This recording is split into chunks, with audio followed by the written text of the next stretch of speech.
Everyone, welcome back to my channel. आज की इस वीडियो में हम डिस्कस करने वाले हैं वास्तु के 5 एलिमेंट्स के बारे में। तो जो 5 एलिमेंट्स होते हैं, जो वास्तु में 5 एलिमेंट्स बताए गए हैं, कैसे आप उनको अपने घर में बैलेंस कर सकते हैं, इंटीरियर में आप वास्तु को कैसे फॉलो कर सकते हैं। तो अगर आप अपने घर का रेनोवेशन कर रहे हैं या रेनोवेशन प्लान कर रहे हैं, इंटीरियर प्लान कर रहे हैं, तो आप इन टिप्स का ध्यान रख करके अपने घर को वास्तु ऑस्पिशियस बना सकते हैं। तो चलिए स्टार्ट करते हैं। इस वीडियो को स्किप ना करिएगा, स्टार्ट टू एंड जरूर देखिए, और अगर हमारा चैनल अच्छा लगता है तो हमें सब्सक्राइब करें और हमारी वीडियो को लाइक करिए।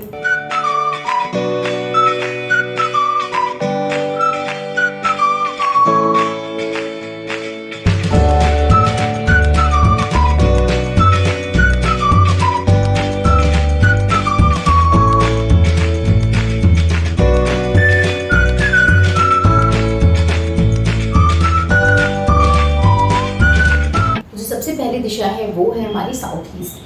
जो साउथ ईस्ट जो हमारी डायरेक्शन होती है, ये डायरेक्शन होती है फायर की, यानी कि ये एनर्जी की डायरेक्शन होती है, वास्तु में ऐसा बताया गया है। तो जो साउथ ईस्ट होता है, ये अग्निकोण बोला जाता है इसको। यहाँ पे आपको अपने घर का किचन प्लान करना है। अगर आप अपना आर्किटेक्चर प्लान कर रहे हैं तो किचन या कोई भी फायर से रिलेटेड जो आपके एलिमेंट्स होते हैं, जैसे बॉयलर वगैरह लगाए जाते हैं इंडस्ट्रीज़ में, या मीटर वगैरह का जो स्पेस प्लान करते समय जो रखते हैं, वो आपका साउथ ईस्ट डायरेक्शन में रखते हैं। बट इन केस अगर आप इंटीरियर कराने जा रहे हैं और आपका घर ऑलरेडी बन चुका है और वहाँ पे आपको वास्तु ऑस्पिशियस बनाना है, यानी कि और भी वास्तु के अच्छे रिजल्ट्स देखने हैं, तो आप ऐसे में क्या कर सकते हैं कि साउथ ईस्ट डायरेक्शन में आप कलर्स यूज़ कर सकते हैं फायर के। फायर से रिलेटेड कलर का मतलब होता है जैसे रेड, ऑरेंज, येलो, इनके शेड। बट हम ऐसा नहीं कर सकते कि हमने रेड का बहुत डार्क शेड लगा दिया या येलो का डार्क शेड लगा दिया। आपको वहाँ पे बिल्कुल पेस्टल, बिल्कुल लाइट, यानी कि टिंट यूज़ करना है वहाँ पे, जैसे रेड का, ऑरेंज का, येलो का, गोल्डन का, इस तरह का टिंट आप अपने कलर पैलेट में डाल सकते हैं। कलर्स प्रोहिबिटेड कौन कौन से हैं? वो है वाटर के शेड, यानी कि जो ब्लू है, ग्रीन के शेड, ये सारे शेड्स को अवॉइड करना चाहिए इस दिशा में, बिकॉज ये जो फायर होता है ना, इसका जस्ट ऑपोजिट आपका वाटर एंगल होता है। तो यहाँ पे इस बात का हमें ध्यान रखना है, यानी कि जो हमारा कलर पैलेट है, रेड, येलो, गोल्डन, इनके शेड्स को आप डाल करके अपने घर की जो फायर एनर्जी है, इसको आप बैलेंस कर सकते हैं इन साउथ ईस्ट डायरेक्शन। आपको इस बात का ध्यान रखना है। तो चलते हैं अब दूसरी दिशा पे, जो कि है वाटर की डायरेक्शन, यानी कि हमारी नॉर्थ ईस्ट डायरेक्शन। जो नॉर्थ ईस्ट डायरेक्शन होती है, ये देवताओं का स्थान माना गया है वास्तु में। वास्तु जो पुरुष एक बनाते हैं, वास्तु पुरुष मंडल जो हम बनाते हैं, उसका जो हेड वाला पोर्शन होता है वो एग्जिस्ट करता है नॉर्थ ईस्ट डायरेक्शन में। यानी कि नॉर्थ ईस्ट डायरेक्शन में जब आपकी एंट्री है या वहाँ पे आप मेडिटेशन, टेम्पल, इस तरह का आर्किटेक्चर प्लान में प्लान करते हैं, तो बहुत ऑस्पिशियस होता है। इन केस वहाँ पे आपका मेडिटेशन या टेम्पल या इस तरह की चीज़ें नहीं हो पा रही, तो हमें बैलेंस कैसे करना है। अच्छा, इसके साथ में एक ज़रूरी बात कि नॉर्थ ईस्ट की डायरेक्शन में कभी भी टॉयलेट नहीं होना चाहिए। टॉयलेट बिल्कुल प्रोहिबिटेड है वहाँ पर, क्योंकि टॉयलेट आपका एक तरह से जो सोर्स होता है वो नेगेटिव एनर्जी का होता है, और अगर वो नॉर्थ ईस्ट डायरेक्शन में रखा जाता है, तो जैसे मैंने बताया कि जो हमारे वास्तु पुरुष का हेड वहाँ पे नॉर्थ ईस्ट में एग्जिस्ट करता है, तो उस पर एक तरह से गंदा जो आपका एक्सक्रीटा वगैरह वो वहाँ पे गिरना शुरू होता है, एंड उस केस में आपके डिसीजन, जो घर का हेड ऑफ द फैमिली है, उनकी डिसीजंस खराब होने शुरू होते हैं, उनको एंजाइटी या इस तरह की प्रॉब्लम्स, मेंटल हेल्थ से रिलेटेड इश्यूज आना शुरू होते हैं। तो ऐसा माना जाता है, इसी के लिए ये प्रोहिबिटेड है कि आपके नॉर्थ ईस्ट डायरेक्शन में टॉयलेट नहीं होना चाहिए, बिकॉज वो देवताओं का स्थान है, और वहाँ पे पानी से रिलेटेड जो हमें एंगल होता है, जो वहाँ पे कॉर्नर होता है, वो वाटर का कॉर्नर होता है। यानी कि हमें वहाँ पे वाटर जो हमारा एलिमेंट है उसको सेटिस्फाई करना है। तो वाटर एलिमेंट को आपको सेटिस्फाई करने के लिए क्या करना है, वहाँ पे शेड ऑफ वाटर यूज़ करना है। यानी कि जो शेड ऑफ वाटर कौन कौन से होते हैं, जैसे आपके ब्लू के शेड हो गए, जैसे आपके ग्रीन के शेड हो गए, तो ओशन ग्रीन हो गया, ओशन ब्लू हो गया, इस तरह के शेड्स आप वहाँ पे डाल सकते हैं अपने इंटीरियर के टाइम पे। और उसके साथ में अगर आपने इंटीरियर करा रखा है, यानी कि कलर आपके पास चेंज करने का ऑप्शन नहीं है, तो आप क्या कर सकते हैं, तो वहाँ पे एक छोटे साइज़ का फाउंटेन वहाँ पे प्लेस कर सकते हैं अपने घर में, या कोई फाउंटेन भी अगर प्लेस नहीं कर सकते हो, तो वहाँ पे आप क्या कर सकते हैं कि फाउंटेन से रिलेटेड कोई आपने वॉलपेपर लगा लिया कस्टमाइज़ करा कर, या वॉलपेपर आपने लगा लिया, या फोटो पिक्चर फ्रेम करके एक वाटर से रिलेटेड कि आपका पानी का है तस्वीर, इस तरह का कुछ वहाँ पे लगा सकते हैं। इससे आपकी जो वाटर एनर्जी आपके घर में है वो बैलेंस होगी। तो वाटर एनर्जी को भी बैलेंस करना घर में बहुत ज़रूरी है। इसके लिए आप ये टिप्स फॉलो कर सकते हैं। तो अब चलते हैं अपने घर के तीसरे एंगल पे, यानी कि नॉर्थ वेस्ट एंगल पे। तो जो नॉर्थ वेस्ट एंगल होता है ये होता है एयर का कॉर्नर। यहाँ पे एयर का कॉर्नर इसको बोलते हैं क्योंकि यहाँ पे आपका जो मेनली प्लान होना चाहिए ये उन चीज़ों के लिए होना चाहिए जिनमें हम एक तरीके से फ्लो चाहते हैं, मतलब जिसमें रुकावट नहीं चाहते हैं, ऐसी चीज़ों को वहाँ पे प्लान करना चाहिए। जैसे कि आपका गेस्ट रूम हो सकता है इस दिशा में आपका वो अनमैरिड गर्ल्स होती हैं उनके रूम्स को आप प्लान कर सकते हैं, तो अच्छा होता है ये एरिया।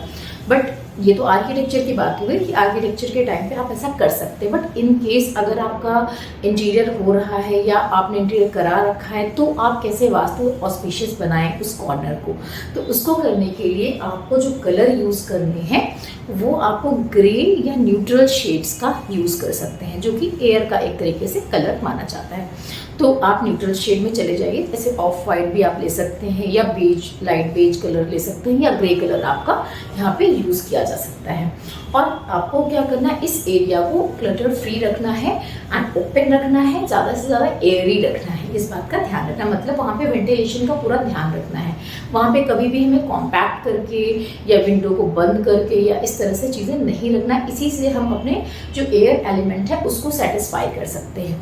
तो ये कुछ टिप्स हैं जो मैंने आपको बताई हैं, इनको यूज़ करके आप अपने घर के एयर एंगल को सेटिस्फाई कर सकते हैं।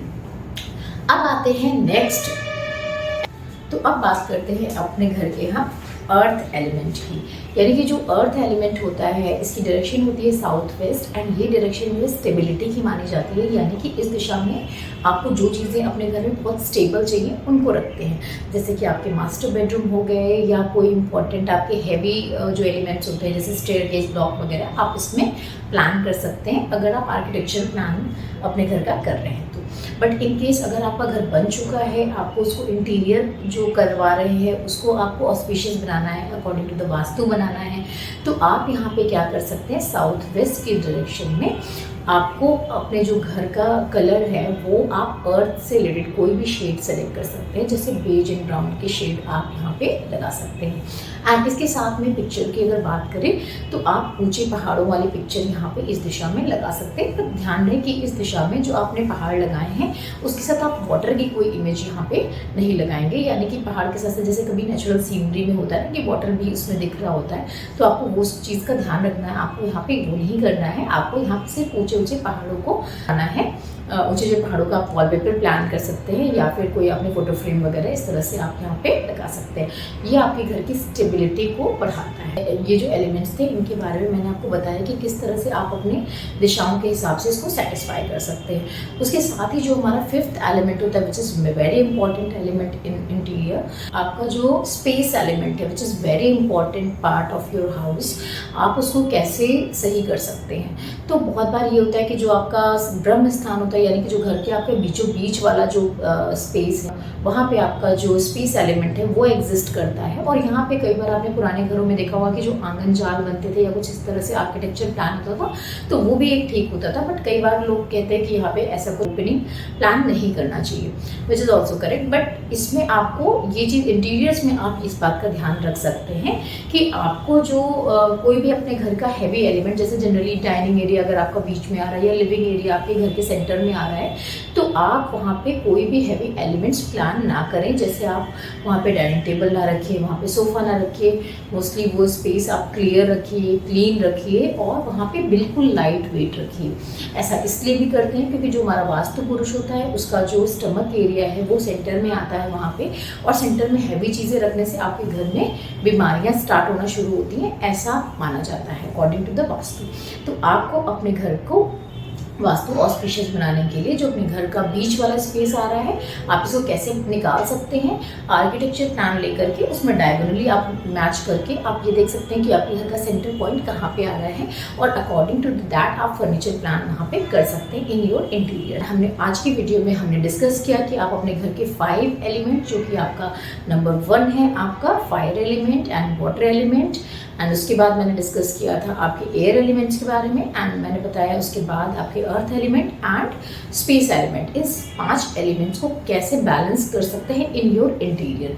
तो अगर आपका घर आर्किटेक्चरली प्लान हो चुका है फिर तो आप उसमें कुछ नहीं कर सकते, तो वो नहीं कर सकते, बट इंटीरियर से कुछ हद तक आप उसमें कैसे कुछ पॉजिटिव रिजल्ट्स ले आ सकते हैं, ये डिस्कस किया हमने इसकी आज की वीडियो में। तो आपको हमारी वीडियो कैसी लगी हमें कमेंट सेक्शन में कमेंट करके ज़रूर बताइए। हमारे इस वीडियो को लाइक करिए, चैनल को सब्सक्राइब करिए।